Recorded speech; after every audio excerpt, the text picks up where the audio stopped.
L'intuition, souvent décrite comme une voix intérieure ou comme ce sentiment mystérieux qui nous pousse à agir sans raison apparente, est en réalité bien plus qu'une simple impression fugace. Elle est le fruit d'un dialogue subtil entre notre expérience vécue, nos connaissances accumulées et notre capacité à capter des informations de façon inconsciente. Cette ressource, précieuse mais pourtant fréquemment négligée, se révèle être un allié de taille dans la recherche de solutions créatives et originales face aux défis quotidiens. Exploiter pleinement son intuition commence par le développement d'une conscience de soi affinée. La première étape consiste à pratiquer la pleine conscience, en prenant le temps, chaque jour, de se recentrer sur l'instant présent, de prêter attention à sa respiration, à ses sensations corporelles, à ses pensées sans jugement. On cultive une sensibilité aux signaux discrets envoyés par notre intuition. Lorsque nous ralentissons, que nous faisons taire le tumulte de notre mental, de petites révélations émergentes, une sensation dans le creux de l'estomac, une idée fulgurante, l'impulsion soudaine de suivre une direction nouvelle. Apprendre à écouter ces indices passe aussi par l'observation des manifestations physiques, comme la tension dans les épaules, ou encore par la rapidité avec laquelle une idée s'impose à l'esprit dans un moment de détente. Il ne s'agit pas d'accueillir chaque intuition les yeux fermés, mais d'apprendre à repérer celles qui méritent attention. Identifier les blocages est tout aussi essentiel. Souvent, des schémas de pensée limitants, tels que la peur de se tromper ou la croyance que seules les solutions logiques sont valides, brident l'expression de l'intuition. Reconnaître ces freins ouvre la voie à plus de liberté et de spontanéité.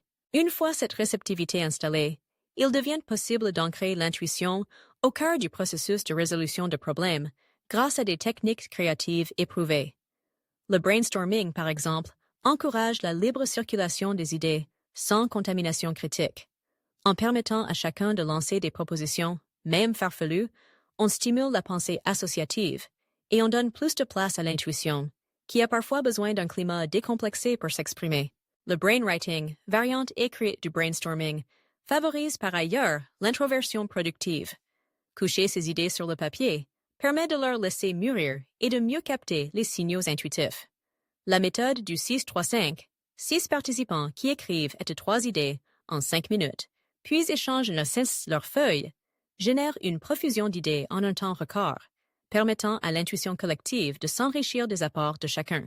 Parmi les outils visuels, la carte mentale se démarque par sa capacité à organiser la pensée de manière organique en non linéaire.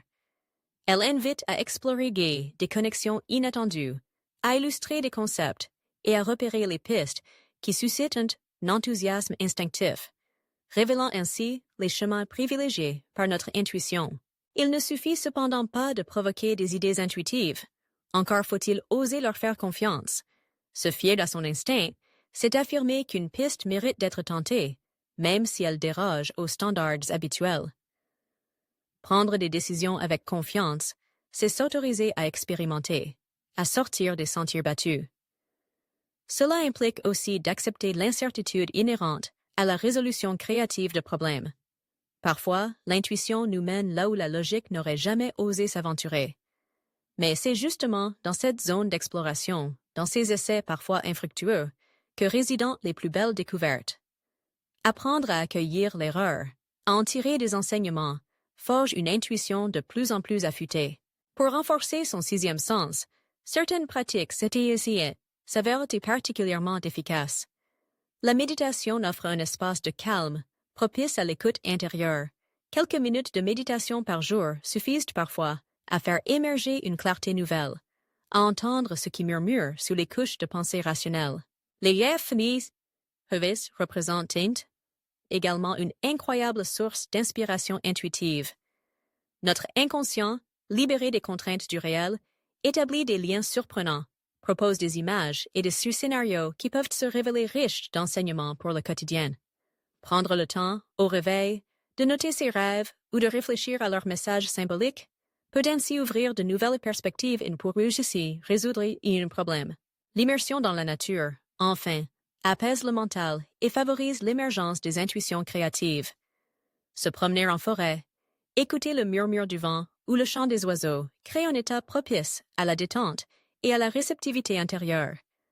De nombreuses grandes idées ont d'ailleurs surgi au détour d'une balade, quand l'esprit vagabonde et se libère des carcans habituels.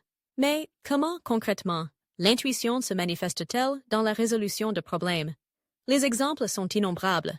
Dans la création artistique, elle jaillit sous la forme d'une vision soudaine, d'un arrangement de couleurs ou de sons, d'une idée inédite pour un roman ou une œuvre graphique. Certains créateurs décrivent ce moment magique où, absorbés dans leur activité, ils sentent l'inspiration couler presque sans effort, guidés par ce qu'ils décrivent comme une force intuitive. Dans le monde de l'entreprise ou de la prise de décision stratégique, l'intuition permet, face à la complexité, de faire des choix rapides et avisés là où l'analyse rationnelle pourrait demeurer indécise. Les chefs d'entreprise en témoignent.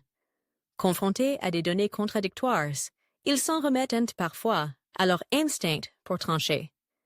Ce n'est pas un acte de pure impulsion, mais la synthèse d'expérience, de connaissances et d'un sentiment profond quant à la pertinence d'une option. Dans la vie quotidienne, enfin, l'intuition nous guide constamment. Elle nous oriente vers un chemin de traverse pour éviter les embouteillages, nous incite à contacter un ami sans raison objective apparente ou à opter pour une solution simple et efficace lorsqu'un problème semble insoluble. Au final, l'intuition n'est ni magique, ni réservée à une élite. Elle est un potentiel que chacun peut travailler et affiner. Elle repose sur l'écoute de soi, la pratique créative, l'acceptation de la prise de risque et de l'erreur, ainsi que sur la capacité à créer des conditions d'écoute intérieure, que ce soit par la méditation, l'observation des rêves ou l'immersion dans la nature.